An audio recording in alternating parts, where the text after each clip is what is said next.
जी, जिन लोगों के पास टाइम कम हो, मसरूफ़ हों, उनके लिए जो है ना ये देसी आटा हमने लिया है और इस आटे के ये पेड़े बन गए।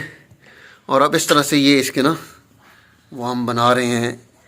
ये जो है ना ये इसकी अब ये रोटी तैयार हो रही है, पराठा तैयार हो रहा है। इस पर हमने ये मैदे का पानी लगाया है।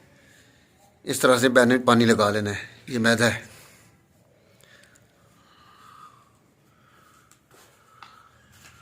ये देसी घी है, इसका तड़का लगाएं ऐसे। गाय का देसी घी हम इस्तेमाल कर रहे हैं, ये इस तरह से।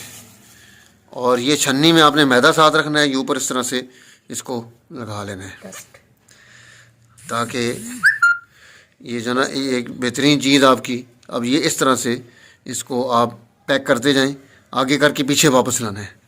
ये बल वाला पराठा तैयार हो जाएगा। ये इस तरह से इसका बल बनाएं। ये बल तैयार हो गया। अब ये एक पराठा जो है ना हमारा तैयार हो गया है। ये अब यहाँ आ गया। इस तरह से ये पराठे हैं। ये इस तरह एक एक इसका पैकेट जो है ना वो कली का लेकर अलग अलग पराठा रखना है, फ्रीज़ कर देना है। 1 2 4 जो आपने निकालने हो, इमरजेंसी हो तो उसमें ये काम आ जाते हैं। इस तरह से ये आप पराठा तैयार करें।